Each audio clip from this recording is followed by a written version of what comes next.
Trigonometry मेरा favourite chapter बन गया था 10th क्लास में। अगर सर मेरे को 10 क्वेश्चन दे रहे हैं तो मेरा एम रहेगा कि मेरे को 10 से ज़्यादा ही करने हैं, मतलब 15 क्वेश्चन तो कम से कम करके जाने हैं। कि अगर तुम फ्रेंड्स के साथ कहीं जा रहे हो तो तुमको उस टाइम तक, उस पर्टिकुलर टाइम तक उनके साथ अपना टाइम स्पेंड करना है। लेकिन जैसे तुम घर आओ तो तुमको वो सारी छोड़ के अपना जितने भी बैकलॉग्स वगैरह है उनको कंप्लीट करना है। कि बाकी बच्चों का रिजल्ट आ गया, मेरे रिजल्ट नहीं आ रहा, क्या हो गया, फेल तो नहीं हो गया, मेरा कंपार्टमेंट तो नहीं आ गई। Toppers don't do different things, they do things differently.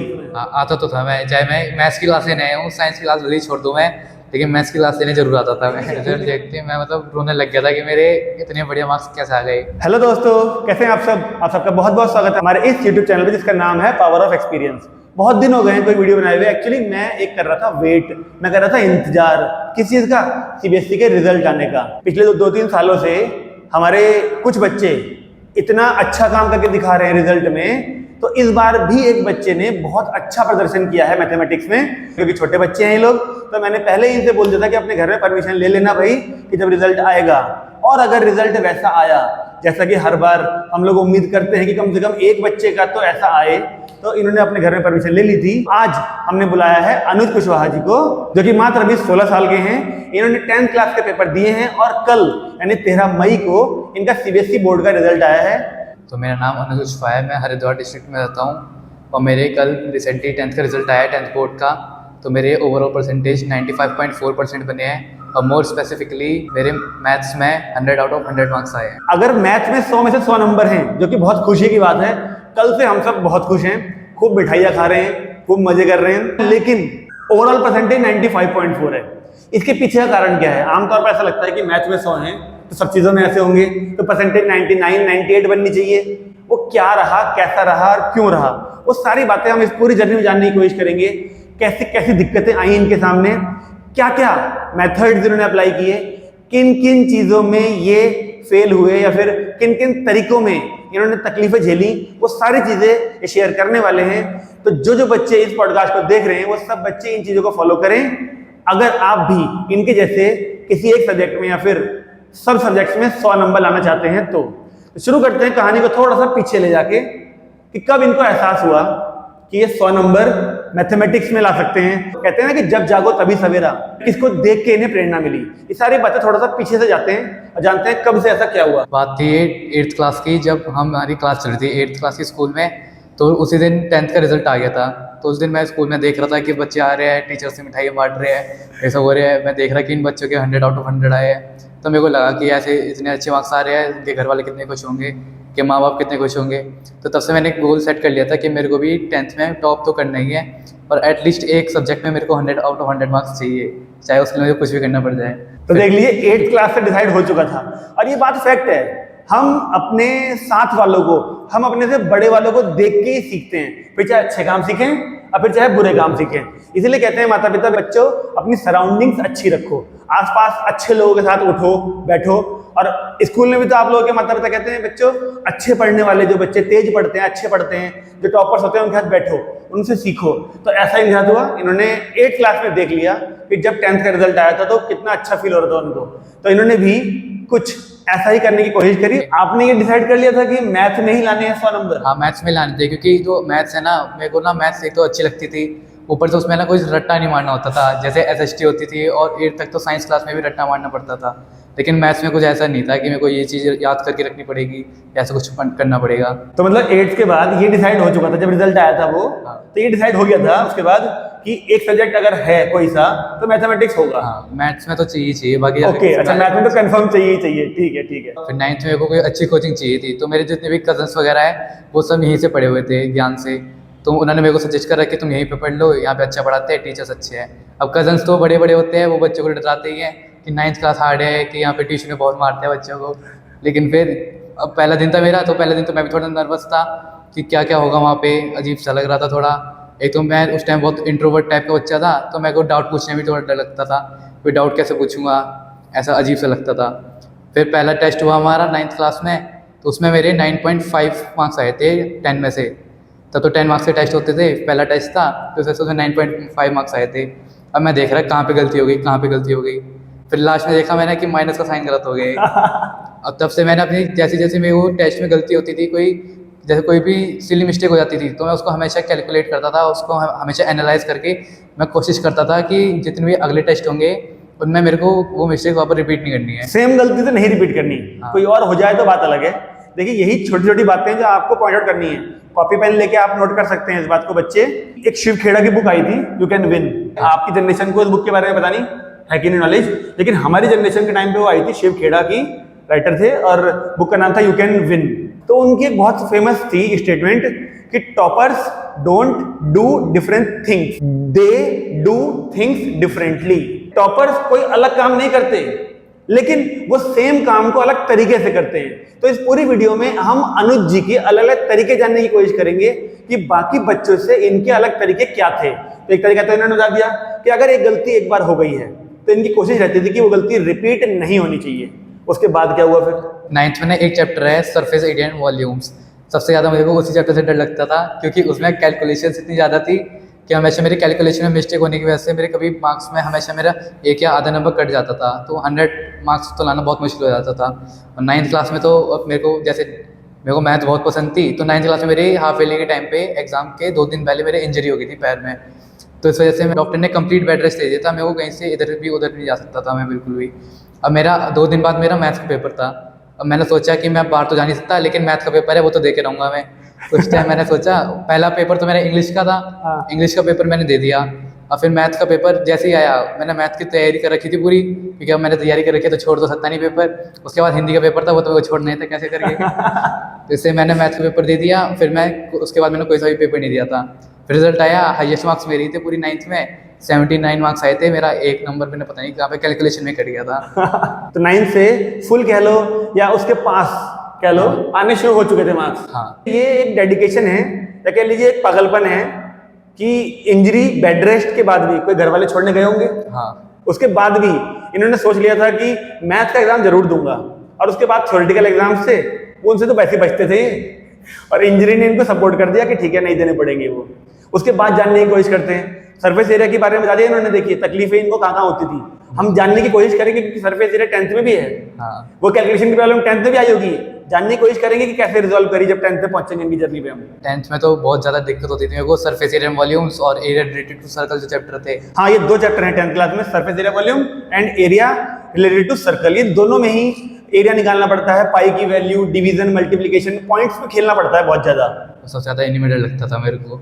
और बाकी तो ये चीज़ें होती थी तो इनमें बहुत ज़्यादा कन्फ्यूजन होती थी और मेरे को डर लगता था क्योंकि मेरे 10th में भी मेरे हमेशा फुल मार्क्स नहीं आते थे। जब ट्यूशन में हमारी जो मॉक टेस्ट सीरीज़ भी चलती थी तब भी मेरे ना कभी उसमें फुल मार्क्स नहीं आ पाए। और जब पहला मॉक टेस्ट हुआ था तो हमारा पिछले साल का बोर्ड का पेपर ही लिया था उसमें हमने।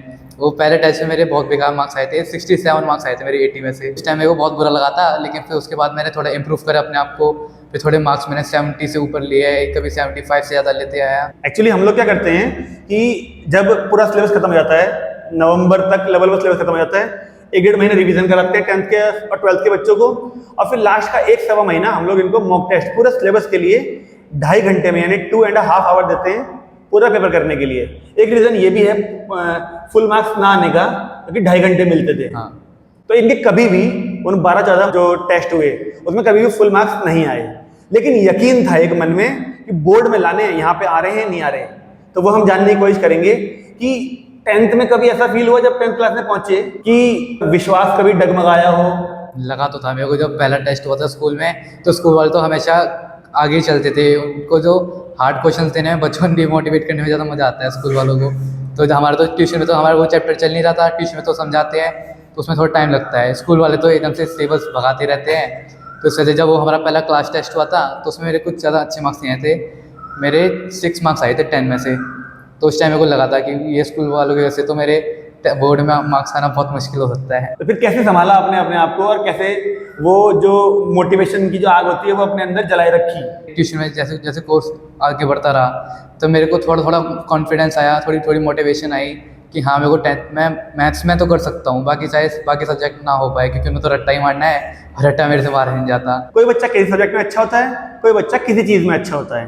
अब मैथमेटिक्स में 100 नंबर लाने का तरीका आज हम जानने की कोशिश कर रहे हैं इनसे।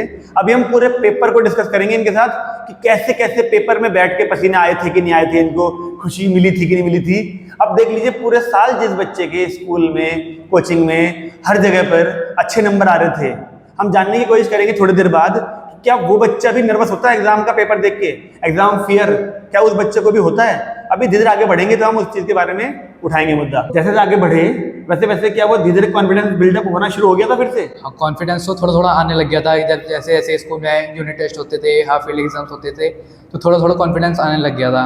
लेकिन फिर बीच में थोड़ा सिलेबस में ना थोड़ा चेंज आ जाता है ना एकदम से, कि पहले इजी चैप्टर चल रहा है, क्वाड्रेटिक फॉर्मूला है तो इजी चैप्टर है, फिर एकदम से आ जाती है ट्रिग्नोमेट्री। अब उसमें ट्रिग्नोमेट्री में पहले जो हमारे कजन्स होते हैं, जो सीनियर्स होते हैं, वो डरा के रखते हैं कि ये चैप्टर तो बहुत हार्ड है, तुम्हारे से नहीं हो पाएगा। पहले डरा देते हैं बच्चों को वो लोग 9th क्लास से। ये तो ऐसा लगता है कि नहीं हो पाएगा हमारे से। लेकिन जब आपने रियलिटी फेस करी, ट्रिग्नोमेट्री पे पहुंचे, तो फिर कैसा लगा? ट्रिग्नोमेट्री मेरा फेवरेट चैप्टर बन गया था 10th क्लास में। एक्चुअली स्कूल में टाइम कम होता है टीचर के पास, तो उसे मजबूरी है, ऊपर मैनेजमेंट का दबाव होता है, उन्हें एक हफ्ते में खत्म करना ही करना है वो चैप्टर। हाँ। एक हफ्ते में या 3 दिनों में हाँ, उनको कंप्लीट करना होता है। वो करना ही करना है, बच्चों को समझ में आए या ना आए। लेकिन हमारे यहाँ पे सिंपल एक पॉलिसी है, मुझे पता है कि जो चैप्टर थोड़े हार्ड हैं, बच्चे को टाइम देना पड़ेगा समझने के लिए, उससे लड़ने के लिए, अपनी गलतियों को फिगर आउट करने के लिए, उन पे काम करने के लिए। जब तक बच्चे को टाइम नहीं मिलेगा तब तक बच्चा उस परिस्थिति से बाहर नहीं आ पाएगा। ऐसा ही हुआ। मुझे लगता है कि हम लोगों ने 10th क्लास में ट्रिग्नोमेट्री को कम से कम 1 महीना तो दिया था। 1 महीना समझ सकते हैं आप लोग, फुल 1 मंथ, इससे ऊपर भले ही हो गया हो, ज़्यादा ही टाइम हो गया था। नीचे नहीं हुआ था। लेकिन क्योंकि वो ट्रिग्नोमेट्रिक रेशियोज होते हैं, टेबल होती है 30 डिग्री, 45 डिग्री, 60 डिग्री वाली, हाँ। और कॉम्प्लीमेंट्री एंगल्स सिलेबस से हट गया है। लेकिन स्टिल मैंने इनको कराया था वो, हाँ। जानबूझ के, क्योंकि मुझे पता है और मैं क्लास में बोल देता हूँ ये बात, देखो कि जो बच्चा पॉइंट टू पॉइंट सिलेबस पढ़ना चाह रहा है वो बच्चा उतना ही पढ़ना, और चाहे तो इस टॉपिक को छोड़ देना। लेकिन वो बच्चे जो 100 नंबर लाने की इच्छा करते हैं, वो कभी भी सिलेबस को पॉइंट टू पॉइंट पढ़ के 100 नंबर नहीं ला सकते। 100 में से 100 एक आइडियल कंडीशन होती है, और आइडियल हम सब कहते हैं एग्जिस्ट नहीं करती। हमको ना 100 नंबर लाने के लिए ना एक तो किस्मत का बहुत साथ होना जरूरी है, कि तुम्हारा सेट इजी आना चाहिए। और इजी का मतलब ये नहीं कि एकदम तुम्हारी किस्मत में वही होगा। अगर तुम्हारा प्रिपरेशन, तुम्हारी मान लो पूरी एकदम कंप्लीट प्रिपरेशन है, तो लेकिन और तुमको सेट मिल गया तुमको हार्ड वाला, तो शायद तुम्हारे चांसेस लो हो सकते हैं कि तुम्हारे 100 में से 100 ना आए। मेरे को जब मैंने पेपर देखा था बोर्ड का, तब मेरे को थोड़ा लग रहा था कि मेरा सेट हार्ड तो नहीं है। और ऊपर जब मैं घर पहुंचा तो घर जाके मैं देख रहा, मैं यूट्यूब पे वो आते रहते रिव्यू कि पेपर कैसा आया, वहाँ पे सब लोग टीचर्स बोल रहे हैं कि पेपर बहुत हार्ड था, पेपर बहुत हार्ड था, और सबसे ज़्यादा हार्ड तो मेरा ही सेट बता रहे थे। और जबकि इसको नहीं लगा ऐसा। देखिए ट्रिग्नोमेट्री का सेक्शन हम लोगों ने 1 महीना किया। वो बच्चा जिसको बचपन से डराया गया था बड़ों के द्वारा, उन लोगों को टफ लगा होगा वो चैप्टर, हो सकता है। आयुष ने डराया होगा, लेकिन तुझे नहीं, उन्होंने नहीं डराया। उसको तो फेवरेट रहा, उसका भी ट्रिग्नोमेट्री फेवरेट रहा होगा। हाँ। आयुष कुशवाहा इनके कजन है। जिन बच्चों ने उनका पॉडकास्ट नहीं देखा है, आई बटन पर क्लिक कर लीजिए और देखिए कि वो और ये दोनों कजन हैं, किस तरह से एक भाई ने परचम लहराया था अपने टाइम पे, और अब दूसरा भाई भी उसके नक्शे कदम पे है, या कह लो उसे थोड़ा सा आगे जाने की कोशिश कर रहा है। और ऐसा कहते ही है कि छोटे आगे जाते हैं, और जाना भी चाहिए छोटों को आगे। तो ये भाई छोटा वाला उनसे आगे बढ़ने की कोशिश कर रहा है। बड़ी खुशी होगी उनको भी जब वो देखेंगे इसके पॉडकास्ट को। जिनको जो चीज हार्ड लगती है वही आपको थोड़ा सचेत करेंगे, बताने की कोशिश करेंगे भाई ये चीज हार्ड है। जब उस जगह पहुंचेगा थोड़ा सा एक्टिव हो जाइए, या उसको उतना लाइटली मत लियो। तो ऐसा ही मेरे साथ हुआ। इनको पहले ही बोल दिया कि ये चैप्टर थोड़ा सा हार्ड है, बच के रहना, या फिर थोड़ा मजबूत पैर रखना अपना ताकि फिसल ना जाओ उस जगह पर। इन्होंने ऐसे ही किया, और अंततः वो चैप्टर इनका फेवरेट चैप्टर बन गया। किसी और चैप्टर में ऐसा लगा कि ये चैप्टर मेरे मार्क्स कम करवा सकता है, इस पर मुझे और ध्यान देना चाहिए? तो स्टैटिक्स में लगा था थोड़ा, क्योंकि उसके जो फॉर्मूला थे बहुत अजीब से थे, और सबसे ज़्यादा हार्ड तो मुझे मीडियम क्लास निकालने में बहुत वो लगता था, कि क्योंकि हमेशा मेरे उसमें ही मेरे को कभी कन्फ्यूजन रहती थी कि ऊपर वाली क्लास लेनी है, नीचे वाली क्लास लेनी है। इस वजह से मेरी कैलकुलेशन में बहुत बार, और बोर्ड्स में भी ऐसा क्वेश्चन आया था, मीडियम क्लास निकालनी है इसमें, फिर उसका वो निकालना है इसका मीडियम कितना होगा। मुझे ध्यान आ रहा है कि जब मॉक टेस्ट चल रहे थे उस दौरान भी मीडियम क्लास में, और उसमें कुछ गलत हुए थे तेरे क्वेश्चन। हाँ। तूने मुझे कहा था कि सर अच्छा वो लोअर लिमिट अपर लिमिट भी था कुछ, हाँ। कि कब इसको ठीक करना है, कब इसको ठीक नहीं करना। हाँ, उसमें ये कंफ्यूजन मॉक टेस्ट तक चल रहा था इसका। देखिए यही है एक टॉपर में, एक ऑर्डिनरी बच्चे में अंतर, कि ऑर्डिनरी बच्चा जो गलतियां करता है वो उसको गलतियों को करके आगे बढ़ जाता है, नोट करके रिजॉल्व करने की कोशिश नहीं करता। या कह लीजिए उसको टाइम नहीं मिलता, वो बेचारा बहुत परेशान होता है। लेकिन टॉपर्स, जो मैंने कहा था ना, विनर्स डू थिंग्स डिफरेंटली, तो टॉपर्स ना हर एग्जाम में अपनी गलतियों को पॉइंट आउट करते हैं और कोशिश करते हैं कि हम ये सेम गलती दोबारा ना करें। अगर इस गलती ने मेरे आज मार्क्स कटवा दिए हैं तो दोबारा ना कटवाएं। तो ऐसा ही इन्होंने जैसा बताया, ट्रिग्नोमेट्री तो इनका फेवरेट बन चुका था। सरफेस एरिया वॉल्यूम में पॉइंट्स की गलतियां होती थी, आपने बहुत मेहनत करी उस पर, या फिर कोई और स्ट्रेटेजी अपनाई उसको ठीक करने के लिए? पहले तो जितने भी होमवर्क जो हमारे को मिलता था, ये तो पहले ट्यूशन में स्कूल में प्रैक्टिस हो जाती थी, फिर बाकी जो घर पे होमवर्क मिलता था, ये तो मैंने अपने जो जितने भी मेरे बैचमेट्स थे स्कूल में, क्लासमेट्स थे, मेरे को उन सबको देख के ऐसा लगता था कि इन सबको तो बहुत डर लगता है मैथ्स से। मतलब बहुत बच्चों का होता है ना कि मेरे को मैथ्स से फोबिया है, मेरे को मैथ्स में बहुत डर लगता है, मेरे से मैथ्स नहीं हो पाएगी, ऐसा हो जाएगा कि मेरे मैथ्स में मार्क्स कम आ जाएंगे। तो मेरे को उनसे देख के ऐसा लगता था कहीं मेरे को भी ऐसा ना हो जाए, मेरे को उनके साथ रह के मुझे अजीब सा ना हो जाए कि मेरे मैथ्स नहीं हो पाएगी। और क्योंकि मेरे को मैथ्स में 100 नंबर लाने थे, तो इसलिए मेरे को थोड़ा वो करना पड़ा। मतलब आप ये कह लो कि आपकी जो एनवायरनमेंट थी उसमें आपके ऐसे बच्चे नहीं थे? नहीं, मतलब एक दो ही बच्चे थे ऐसे जिनको मैथ्स पसंद थी अच्छे से, हाँ, जो चाह रहे थे कि हमारे मैथ्स में आ सकते हैं। सरफेस एरिया वॉल्यूम में तो आपने प्रैक्टिस करी और प्रैक्टिस ही करी, हाँ, अपनी मिस्टेक्स को कम करने की। मैथ्स में तो मतलब पूरे ही प्रैक्टिस के बेसिस पे ही तुम नंबर ला सकते हो, वरना अगर प्रैक्टिस नहीं करोगे तो मैथ्स नहीं हो पाएगी। मेरे को मैथ्स में भी मतलब जैसे अगर मैं घर भी पहुंचूँ ना होमवर्क में, अगर सर मेरे को 10 क्वेश्चन दे रहे हैं तो मेरा एम रहेगा कि मेरे को 10 से ज़्यादा ही करने हैं, मतलब 15 क्वेश्चन तो कम से कम करके जाने हैं। अब देख लीजिए आप, सर करा रहा है उससे एक्स्ट्रा ही करना है। इसको मैंने नहीं कहा ऐसा करने के लिए। जो अब 10th में है ना बैच हमारा, उसको अगर मैं 15 क्वेश्चन देता हूँ तो करते हैं 10 क्वेश्चन, ठीक है। और एक बच्चा तो ऐसा है 10th में हमारे पास, वो मुझे कल परसों कह रहा, सर मैं 5 क्वेश्चन करता हूँ रोज, 5 क्वेश्चन। सुनेगा वो, वीडियो को देखेगा तो पता चलेगा, वो उसका नाम नहीं बताऊंगा मैं, तो बड़े कॉन्फिडेंटली कह रहा था उस दिन, सर मैं तो डेली 5 क्वेश्चन करता हूँ। मुझे समझ नहीं आया, मैं हंसूं डांटूं क्या करूं उसे। मैंने कहा तू बस 10th क्लास में 5 क्वेश्चन करने लायक है, 10th क्लास का बच्चा डेली 5 क्वेश्चन करेगा बस, ऐसे तो कुछ नंबर नहीं ला सकता भाई।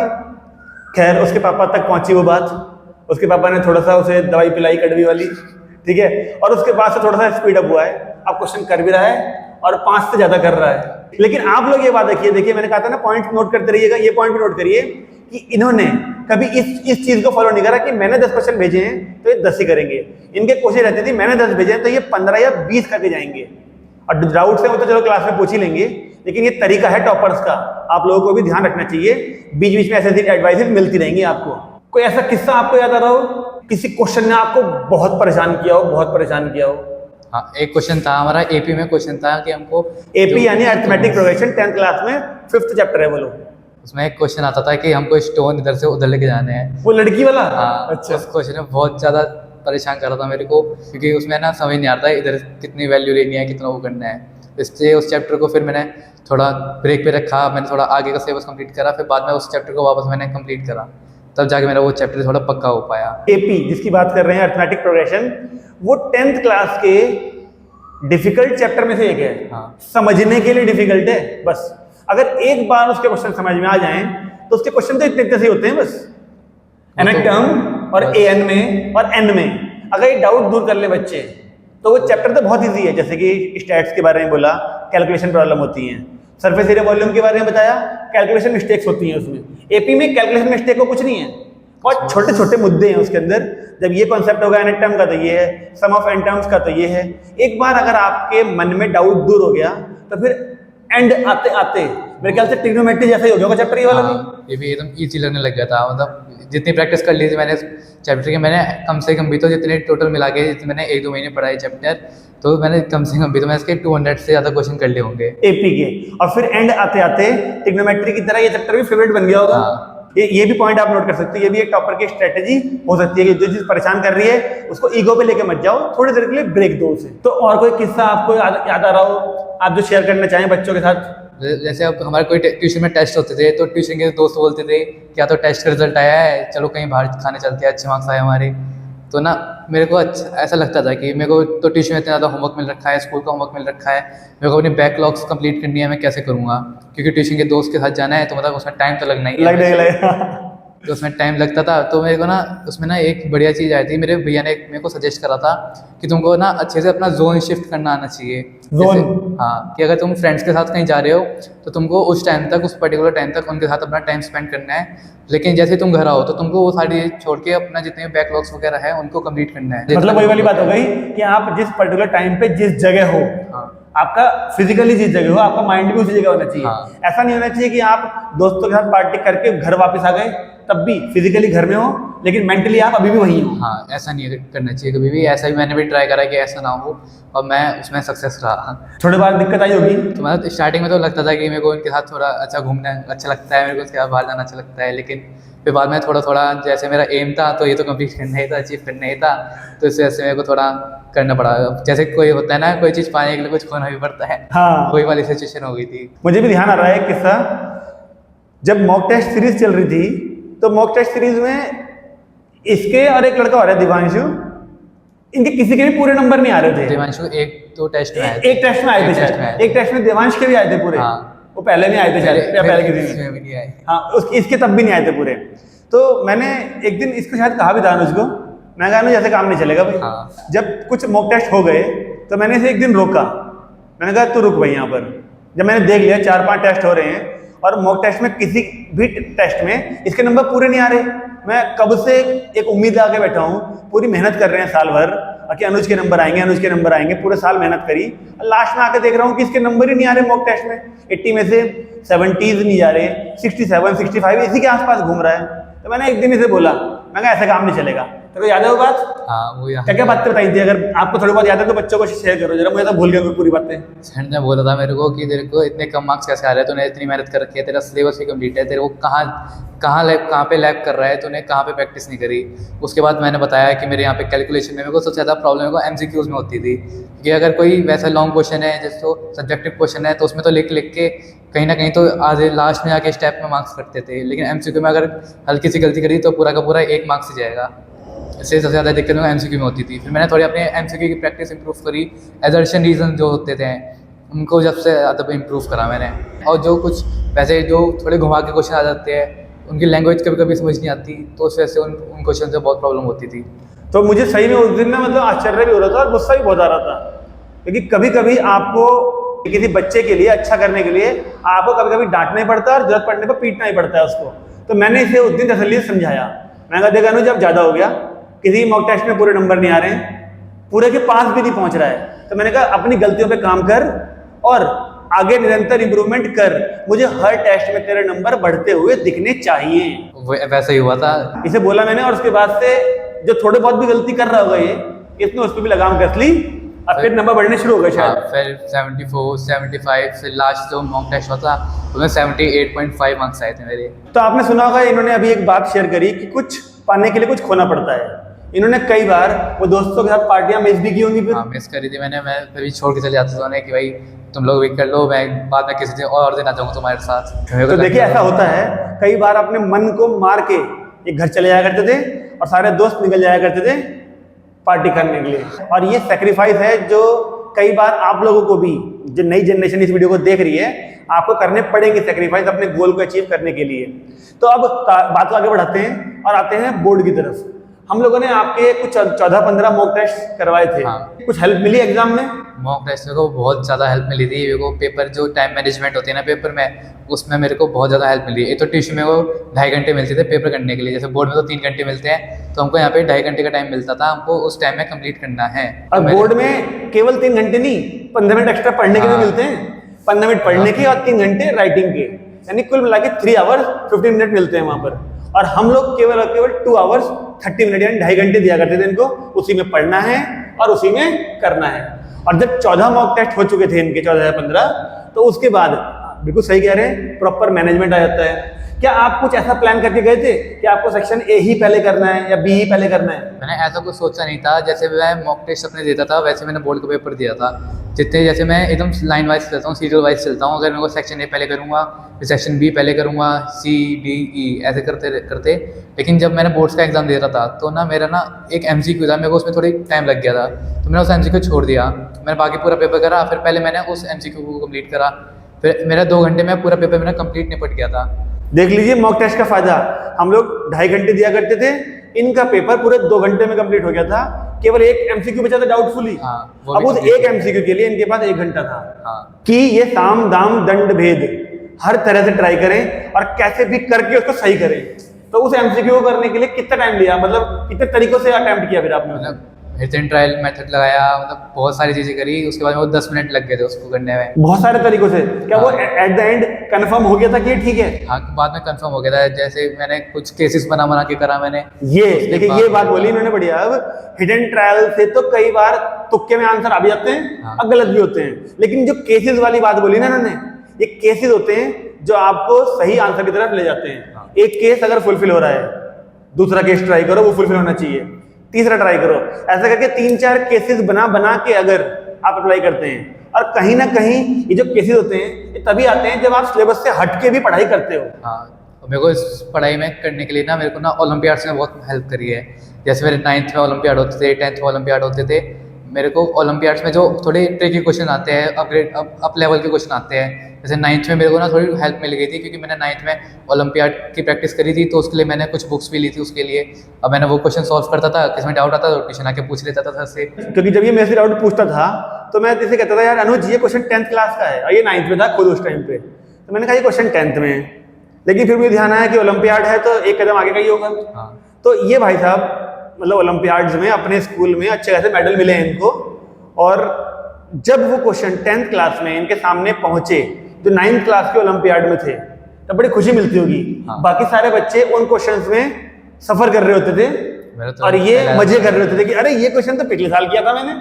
तो बहुत खुशी होती थी मेरे को कि ओलंपियाड के क्वेश्चन है मैंने पहले कर लिया, बाकी बच्चे अभी तक सॉल्व भी कर रहे हैं, मेरा आंसर भी आ गया, मैं अगले क्वेश्चन में पहुंच गया। अब बात करें अगर कि जब आप बोर्ड के एग्जाम में जा रहे थे, बहुत बार प्रैक्टिस कर ली थी, बहुत बार हो गया सब कुछ, जाते वक्त नर्वसनेस थी क्या? नर्वसनेस थी, मेरे को बहुत ज़्यादा नर्वस होता मैं कि 10th का बोर्ड है, बोर्ड के एग्जाम तो वैसे भी हार्ड आते हैं, ऊपर से मेरी स्टैंडर्ड मैथ थी, सुना है मैंने कि स्टैंडर्ड मैथ बहुत हार्ड होती है, इसके पेपर बहुत हार्ड आते हैं, उसे थोड़ी नर्वसनेस तो थी। मैं वहाँ पे बैठ के भी मेरे को बहुत टेंशन होती थी कि अगर मेरा सेट हार्ड आ गया, पेपर हार्ड आ गया, मैं क्या करूँगा, मेरे 100 नंबर नहीं आए तो मैं क्या बोलूँगा अपने टीचर से। सबकी एक्सपेक्टेशंस थी, मेरे घर पे भी एक्सपेक्टेशंस थी, स्कूल में टीचर्स, यहाँ के टीचर्स, सबको मेरे से उम्मीद हो रखी थी कि इसके आने चाहिए मार्क्स। पेपर मिलने से पहले कुछ प्रेयर वगैरह भी करी क्या? हाँ, करी मैंने।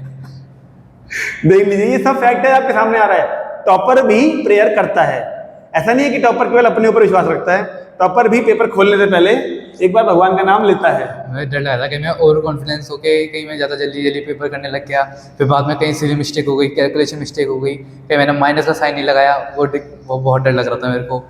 तो पहले जब पेपर मिला आपको तो आपने पूरा पेपर रीड किया? नहीं, मैं जैसे ही मेरे को पेपर मिला था मैंने सारे MCQ पहले उसी टाइम मार्क कर लिए थे जितने हो सकते थे मेरे से। पेपर पे मार्क करने तो देते नहीं है, लेकिन सोच लिए होंगे उस हाँ, time सोच पे। ले कि इसका आंसर इतना तो ये हो सकता है, और बाकी मेरे को प्रैक्टिस हो ही गई थी, मेरे को ओलंपियाड्स वगैरह करता हूँ तो उसमें हाँ। तो MCQ आते हैं, MCQ तो मेरे को प्रैक्टिस हो रखी थी MCQs की। मैंने कम से कम 10 या 11 MCQ कर लिए होंगे रीडिंग टाइम 18 में से, नहीं 20 में से, पूरे में 20 में से 10 या 11 रीडिंग टाइम में खत्म हो गए थे। हाँ, तो आपको रीडिंग टाइम में कुछ कंफर्मेशन मिला था कि है 100 की उम्मीद है? हाँ, थोड़ा लग तो रहा था कि हाँ हो सकता है, क्योंकि जैसे मेरे MCQ हो गए मैं थोड़ा आगे भी पेपर देखने लग गया कि पेपर तो मेरे को ईजी लग रहा है थोड़ा। आगे मैंने क्वेश्चंस देखे तो कुछ 5 मार्क्स के क्वेश्चंस थे, मुझे लग रहा था क्वेश्चन तो कहीं देख लग रहा है, बाद में देखा कि वो तो AP की जो मिसलेनियस एक्सरसाइज है जिसमें लिखा है कि एग्जामिनेशन पॉइंट ऑफ व्यू से नहीं है, देखो वहाँ से आ गए क्वेश्चन। सुनो ध्यान से, हर चैप्टर में तो नहीं है एक्सरसाइज, नहीं, वो AP किसी का किसी था। चैप्टर में है एक्सरसाइज, वो मिसलेनियस के नाम से होती है, ऑप्शनल ऑप्शनल लिखा रहता है उसके ऊपर। हाँ। और नीचे स्टार मार्क में लिखा रहता है not from the examination point of view. इन भाई साहब को 5 नंबर का क्वेश्चन जो कि लास्ट में होता है, ऑप्शन नहीं था, कोई चॉइस भी नहीं थी उसमें, चॉइस भी नहीं थी, कंपलसरी क्वेश्चन था, और वो ऑप्शनल एक्सरसाइज जैसा लगा इनको। अब अगर ये वही वाली बात आ गई ना, अगर आप लकीर पे चलोगे बिल्कुल कि CBSE ने इतना बोला है मैं इतना ही करूंगा, तब तो आप 100 नंबर भूल जाओ। आपको लकीर से हटके जो रिड्यूस्ड सिलेबस है वो पढ़ना पड़ेगा, तभी आप 100 नंबर की उम्मीद लगा सकते हो।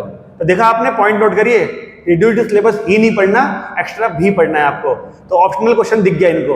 वो तो अच्छा है, मैंने वो क्वेश्चन पहले ही कर रखा था, वो वाला क्वेश्चन की प्रैक्टिस कर रखी थी मैंने, उस टाइप के क्वेश्चन भी बहुत सारे कर रखे थे। जो साइड बुक्स वगैरह होती है हमारी, उनसे भी बहुत हेल्प मिली थी मेरे को। जैसे साइड बुक में तो मैं जैसे RD शर्मा हो गई, NCERT एग्जाम्पलर हो गई, वही बहुत ज़्यादा हेल्प करती है, क्योंकि स्टैंडर्ड मैथ्स के लिए तो क्लास 10th की NCERT ज़्यादा मेरे को लगी नहीं। NCERT से काम नहीं चलेगा उसकी, एग्जाम्पलर हो NCERT एग्जाम्पलर तो उससे बहुत हेल्प मिल सकती है। लेकिन प्रॉब्लम क्या है, NCERT का लेवल अगर यहाँ पर है तो तो एग्जाम्पलर सीधे इस बहुत जगह high पर level है। है। आपको बीच में एक किताब और चाहिए, वो आर डी शर्मा काम पूरा कर देती है। मेरे पास एमसीक्यू वाली आर डी शर्मा भी थी, और जो वो वाली होती है मेन वाली वो भी थी, तो मैं उसी से प्रैक्टिस करते रहता था। उसी आर डी शर्मा से जैसे सर कोई क्वेश्चन होमवर्क दे देते तो मैं उसमें से एक्स्ट्रा क्वेश्चन करता था, एग्जाम्पल्स करता था। जैसे कोई क्वेश्चन में अटक गया तो घर पे मैं ट्राई करता था कि किसी एग्जाम्पल से मैच हो जाए, एग्जाम्पल में उसके जैसा क्वेश्चन हो जाए, तो मैं उसी को देख के घर पे अपना डाउट सॉल्व कर लूँ। तो पेपर को 15 मिनट में काफी हद तक आइडिया मिल गया था कि आता है। हाँ, और उसके बाद फिर जैसे पेपर शुरू किया, हाँ। तो जैसा प्लान किया था 15 मिनट में, क्या उसी तरीके से चल रहा था? हाँ। या कोई क्वेश्चन उम्मीद से परे होकर अटक गया था बीच में? नहीं, मेरा एक एमसीक्यू अटका था उस टाइम, तो क्वेश्चन पढ़ते ही लग गया था कि मेरे को ये वाला स्टैट्स का क्वेश्चन है, इक्वेशन बनानी पड़ेगी, स्टैट्स में इक्वेशन बनानी पड़ती है, उसमें तो और ज़्यादा प्रॉब्लम है, तो इस वजह से उसमें थोड़ा टाइम लग गया था मेरे को। मतलब तुम्हें पहले से चल गया था पता कि ये एमसीक्यू वाला क्वेश्चन टाइम लेगा? हाँ। तो ऐसा फील नहीं हुआ कि इसको अभी कर लूं बीच में? नहीं, मैंने मॉक टेस्ट में मैंने बहुत देखा है ऐसा कि मैं किसी क्वेश्चन को ईगो पे लेके जा रहा हूँ, फिर आगे का पेपर छूट जा रहा है मेरा। इस वजह से मेरी इस गलती की वजह से मेरा पेपर छूट जाता था। तो कई बार मतलब इतना ज़्यादा नहीं छूटा, लेकिन ना उस वजह से मैं पेपर चेक नहीं कर पाता था। ये बात मैंने जानबूझ के छेड़ी है इस वक्त, क्योंकि ईगो कभी भी किसी के पूरे नंबर नहीं लाने देती है। अगर आप किसी क्वेश्चन पे अटक गए हो, जो क्वेश्चन आपने घर में किया हुआ भी है, अगर उस पे अटक गए हो, वहां जाके एग्जाम में सेम क्वेश्चन आ गया, तो उस सेम क्वेश्चन को ईगो पे लेके मत जाओ। मुझे याद आ रहा है, मैंने एग्जाम से पहले एक रात पहले एक तुम्हें वॉइस नोट भेजा था। हाँ, कि किसी भी क्वेश्चन को ईगो पे मत लेके आना, नहीं हो रहा तो छोड़ देना, क्योंकि क्या पता उस एक क्वेश्चन की वजह से तुम्हारे 5 मार्क्स तक छूट जाए, 10 मार्क्स तक छूट जाए। क्योंकि वो जो क्वेश्चन ईगो पे आप लेके गए हो, भले ही 1 नंबर का है, लेकिन उसकी वजह से जो मेंटल प्रेशर बढ़ेगा ना, वो मेंटल प्रेशर आपके आगे वाले क्वेश्चन छुड़वा देगा। हाँ, तो मेरे को ध्यान है इनके ग्रुप में पूरे में मैंने एक वॉइस नोट भेजा था एग्जाम से जस्ट एक रात पहले, कि मैंने कहा ऐसा करके भाई ईगो पे लेके मत जाना किसी क्वेश्चन को। पूरा पेपर जब 2 घंटे में खत्म हो गया, तो आपने क्रॉस चेक करा उसको पेपर को? पहले तो मैंने आधे घंटे में मैंने पूरा पेपर क्रॉस चेक कर लिया, मेरे को कोई मिस्टेक मिली नहीं। एमसीक्यू तो मेरे सारे सही हो गए थे, उस टाइम मैंने अच्छे से चेक कर लिया था सबको। फिर लॉन्ग क्वेश्चंस होते हैं, उनमें मैं कैलकुलेशन चेक करने लग गया, कहीं कैलकुलेशन में मिस्टेक ना हो जाए, क्योंकि अब 100 नंबर लाने हैं और सरफेस एरिया का क्वेश्चन है, तो उसमें तो मेरे को हमेशा डर लगता है कि उसमें कैलकुलेशन मिस्टेक ना हो तो जाए। पूरी कैलकुलेशन दोबारा करी उस क्वेश्चन की फिर? हाँ, जो जैसे मेरे को ना रूट्स में भी वैल्यू आ रही थी ना, तो मैं उसमें भी पॉइंट रख के आ रहा था। मेरे को कहीं पे मौका नहीं देना एग्जामिनर को नंबर काटने का। देख लीजिए, यही एक तरीका है। अगर कोई बच्चा आपको लगता है कि मान लीजिए 3 आवर्स का पेपर है और वो 2 आवर्स 50 मिनट में खत्म कर रहा है पेपर, तो क्या वो 100 नंबर ला सकता है? बहुत मुश्किल है, क्योंकि क्या पता तुमने कहीं मिस्टेक कर दियो, क्योंकि छोटी मोटी मिस्टेक तो हो ही जाती है जिसको आपको पता भी नहीं चलता। हम भी स्टूडेंट्स हैं, हमको भी कभी पता नहीं चलेगा, हम फ्लो में लिखे जा रहे हैं पूरा पेपर, और फिर बाद में पता चल रहा है कि हमने तो यहाँ पे गलती कर दी, यहाँ पे हमारा आंसर ये निकालना था, फिर क्वेश्चन हमने आगे का पार्ट पढ़ा नहीं। पूरा पेपर खत्म हो गया, हाँ। फिर भी डर लग रहा था? थोड़ा लग तो रहा था कहीं इधर ना नंबर कट जाए। तो मैंने पापा पेपर क्रॉस चेक करा था मेरा, मतलब 2 आवर्स 45 मिनट में 3-4 बार क्रॉस चेक कर लिया था। उसके बाद मेरे को तसल्ली नहीं मिल रही थी कि मैं वापस रख दूँ पेपर, कि बंद करके थोड़ा आराम कर लूँ। जब वहां से निकले एग्जाम सेंटर से बाहर, तो बच्चों से बातचीत करी? नहीं, मैं चुपचाप घर आ गया था कि किसी को भी कुछ नहीं बताना, जब तक खुद कंफर्म नहीं हो तो तब तक किसी और को कुछ नहीं बोल सकता मैं। तो देख लीजिए, टॉपर्स नर्वस थे भाई साहब, ये सीधे घर पहुंचे। फिर घर जाते हैं पहले मैंने सर को फ़ोन करा कि पेपर तो मेरा बहुत बढ़िया हुआ है, अब मैं चेक करता हूँ पेपर कैसा गया है मेरा। फिर मैंने एक पेपर चेक करने लग गया।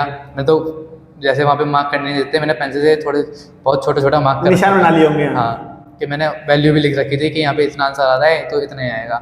अब मैं घर आके पेपर क्रॉस चेक भी करने घर आके पेपर पूरा सॉल्व करा या फिर किसी आंसर की से मैच करा कहीं पर? गूगल पे मैं क्वेश्चन डाल रहा था, उसके सोल्यूशन आ रहे थे, तो वही चेक करके कर रहा था मैं। अच्छा, एक एक क्वेश्चन चेक करा इस तरीके से, क्योंकि एग्जाम के तुरंत बाद तो आंसर की नहीं मिलती नहीं, तो इसलिए खुद से चेक करना पड़ता है, खुद से सॉल्व करके भी करना तो कुछ क्वेश्चन ऐसे भी होंगे जो गूगल पे मिले नहीं होंगे? हाँ, कुछ क्वेश्चन मिले नहीं थे। मैं फिर कहीं ना कहीं से फिर मैंने अपने भैया से पूछा, उनको तो आता ही था क्वेश्चन, तो उन्होंने आंसर बता दिया इतना। तो तब मेरे को थोड़ा लगा था कि हाँ भाई 100 की उम्मीद तो है। फिर मैंने सर को फ़ोन करा कि सर पेपर अच्छा हुआ है, 100 मार्क्स आ सकते हैं मेरे। आ सकते हैं, कंफर्मेशन तब भी नहीं थी। मतलब जब कल रिजल्ट आ रहा था उससे सुबह भी मैं चेक ही कर रहा था पेपर खोल के कि मैथ्स तो लगभग 1.5-2 महीने मिले रिजल्ट और एग्जाम के बीच में। हाँ, कितनी बार पेपर क्रॉस चेक कर लिया होगा? 3-4 बार क्रॉस चेक कर लिया होगा। मैथ्स का पेपर ही करा है मैंने, और किसी सब्जेक्ट का नहीं करा। परसेंटेज की क्या सही मायने में चिंता हुई थी? परसेंटेज की मेरे को मतलब इतनी ज़्यादा प्रॉब्लम तो नहीं थी, लेकिन कम से कम इतना तो चाहिए था कि 90 प्लस तो आई जाए। 90 की लाइन में तो पहुंच ही जाऊंगा। हाँ। अब बात करते हैं कि एग्जाम की खबर तो बहुत दिनों से उड़ रही थी, वो शायद जो इंडिया पाकिस्तान के कॉन्फ्लिक्ट चल रहे हैं हाँ। उसके चक्कर में थोड़ा डिले हो गया हाँ एग्जाम, रिजल्ट थोड़ा डिले हो गया। किसी दोस्त ने ऐसा बोला हो फोन करके कि भाई तेरा वो क्वेश्चन गलत हो गया, ऐसा कुछ हुआ था क्या? नहीं, मेरे को बोलते थे बच्चे कि नहीं हमारा आंसर सही आ रहा है, तेरा आंसर गलत आ रहा है। मैंने कहा कोई बात नहीं भाई, तुम्हारा सही है मेरा गलत है, जब रिजल्ट आएगा तब देख ले रहा। अच्छा, मतलब बीच में हुई थी ऐसी? हाँ, कुछ बच्चों से लड़ाई हो गई थी मेरी कि नहीं भाई तुम्हारा सही है, कोई बात नहीं, मेरे जितने आ जाएंगे मैं सेटिस्फाइड हूँ। तो वैसे भी कुछ कर तो सकता नहीं मैं कि वापस ड्रॉप लेके मैं वापस 10th क्लास रिपीट करूँ। रिजल्ट देखते हुए कुछ फील हो रहा था, नर्वसनेस फिर से आई थी क्या? रिजल्ट देखते मैं मतलब रोने लग गया था कि मेरे इतने बढ़िया मार्क्स कैसे आ गए मेरे। जैसे मैंने वहाँ पे लिखा ना मैथ्स में 100 मार्क्स, मैं तुरंत सर को फ़ोन करा कि सर मेरे मैथ्स में 100 आउट ऑफ 100 मार्क्स आया है। जितना मैं 2 साल से मेहनत करता था 9th में 10th में, जो जितनी मैंने मैनिफेस्टेशन करी थी कि वो 100 आउट ऑफ 100 चाहिए, वही हो गया। जो सेक्रीफाइस किए थे हाँ, उनका फल कल मिल गया था इनको। तो अब इनसे अगर हम कुछ कहें कि आने वाली पीढ़ी को, जो बच्चे हमारे आपसे छोटे इस पॉडकास्ट को देख रहे होंगे, उनके लिए कुछ टिप्स अलग से देना चाहेंगे? कुछ तो आपने वीडियो के बीच में दी, कुछ टिप्स अलग से देना चाहेंगे? पहली टिप तो मेरी यही रहेगी कि कभी मैथ्स से डरना मत। Maths is all about practice. जितनी प्रैक्टिस करोगे तुम उतने अच्छे बनते जाओगे मैथ्स में। मैथ्स कोई ऐसा सब्जेक्ट नहीं है कि जिसमें रट्टा मारना है कि मेरे से नहीं हो पाएगा। तुम अपनी कैलकुलेशन इंप्रूव करो, तुम अपना कॉन्सेप्ट को क्लियर करो, वही अच्छा है। उसी से तुम्हारे 100 आने की उम्मीद बन सकती है। क्या ऐसा भी कभी आपको फील हुआ कि 10th क्लास में ऐसी परिस्थिति दोबारा नहीं आने देनी? मतलब कैसे? इंजरी टाइप की? हाँ, मैंने 10th में बहुत ज़्यादा प्रिकॉशंस लिए थे कि मेरे को कहीं ज़्यादा खेल कूद नहीं करनी, क्योंकि उस टाइम मेरे जो जहाँ पे इंजरी हुई थी वो वाला पार्ट अभी भी थोड़ा वैसा है, रिस्क है अभी भी उस पे दोबारा इंजरी हो सकती है। मेरे को बाहर जाना कम करना पड़ा और थोड़ा घर भी बैठे रहना पड़ा मेरे को। तो देखिए ये सारी बातें हैं, क्योंकि टॉपर केवल पढ़ने की वजह से टॉपर नहीं बनता। टॉपर बहुत सारे सेक्रीफाइसेस करने के बाद टॉपर बनता है। दोस्तों के साथ घूमना फिरना कम कर दिया, खेलना कूदना कम कर दिया, क्योंकि इंजरी हो गई अगर एक बार तो वो बहुत सारा टाइम खराब कर देगी। फिर अल्टीमेटली इफेक्ट पड़ेगा मार्क्स के ऊपर। अच्छा, कोई ऐसा दिन याद है आपको कि बारिश हो रही हो और आप कोचिंग ना आए हो? हाँ, ऐसा दिन याद तो है, लेकिन वो तो अच्छा है कि यहाँ पे कोचिंग में हमारी ऑनलाइन क्लास चलती थी, तो मैं ऑनलाइन क्लास अटेंड कर लेता था। और मुझे तो ऐसा भी ध्यान है कि बीमारी वगैरह भी अगर पड़ा हो तो आता जरूर था उसमें। हाँ, आता तो था। मैं चाहे मैं मैथ्स की क्लास लेने आया हूँ, साइंस की क्लास भले ही छोड़ दूँ मैं, लेकिन मैथ्स की क्लास लेने जरूर आता था मैं। सारी इनकी जर्नी किस तरह से इन्होंने 100 नंबर पहले प्लान किए, फिर उसको अचीव करने के लिए कितनी सेक्रीफाइस करे, कितनी डेडिकेशन दिखाई, बुखार हो, बारिश हो, बरसात हो, क्लास कभी नहीं छोड़ी। जो हमारा ग्रुप है, मैंने उसमें बोला था कि भाई ऐसा करके जिसके भी 100 आएंगे हम उसका एक पॉडकास्ट बनाएंगे। मेरा रिप्लाई आता तो रिप्लाई भी बस एक का ही आया और किसी का रिप्लाई नहीं आया उसमें। मैं श्योर था कि मेरे आ सकते हैं भाई, चांसेस तो है। और रिजल्ट भी बस एक का ही आया। बाकी सब बच्चे किस्मत की वजह से कह लो या कहीं सिली मिस्टेक कर दी, कुछ भी कारण हो सकता है। बहुत सारे फैक्टर होते हैं जिसकी वजह से 100 आते हैं और बहुत सारे फैक्टर होते हैं जिसकी वजह से 100 नहीं आते हैं। अब इनकी आगे प्लानिंग क्या है? आगे तो अभी मैंने फिलहाल PCM ली है और आगे मैं देखता हूँ। अभी तो मैं फिलहाल JEE की तैयारी प्रिपरेशन कर रहा हूँ, और मैं इसके साथ साथ जो जैसे भी अदर कॉम्पिटिटिव एग्जाम्स होते हैं उनमें भी मैं थोड़ा ट्राई करूँगा। जैसे IELTS वगैरह की कॉलेज आपने बताए थे, बिल्कुल IELTS, उसमें भी मैं थोड़ा ट्राई करूँगा, क्योंकि मैंने आगे का सोचा है कि मेरे को PhD वगैरह करनी है। मेरे को मैथ्स में रिसर्च की फील्ड में जाना है, मेरे को मैथ्स में बिल्कुल मैथ्स या फिर फिजिक्स, इन दोनों सब्जेक्ट में मेरा बहुत इंटरेस्ट है। जिस चीज में इंटरेस्ट है अगर आप उसी को अपना करियर बनाने की कोशिश करो तो ज्यादा लंबे टाइम तक आप हैप्पीली उस फील्ड में काम कर सकते हो। बहुत ज्यादा खुशी की बात है कि ये मैथमेटिक्स में या फिर फिजिक्स में आगे जाना चाहते हैं। हम इनके फ्यूचर के लिए इनको बेस्ट विशेस देंगे अपनी बहुत सारी, और कंटिन्यूअसली इनके लिए प्रेयर करते रहेंगे। अब बाकी तो हम मौजूद ही हैं डाउट्स के लिए। कभी इनको समस्या होगी या किसी जीवन के पड़ाव में कोई समस्या आएगी तो हम इनके साथ ही खड़े हुए पाएंगे। आप हमें तो पूछ सकते हैं कभी भी आप हमसे अपनी समस्याएं। तो आप सब भी कमेंट में बेस्ट विशेस दीजिए और इनके करियर के लिए गुड लक विश करिए। हम और फिर आपसे जल्दी मिलेंगे। आज के लिए काफी है। Thank you everyone. नमस्कार।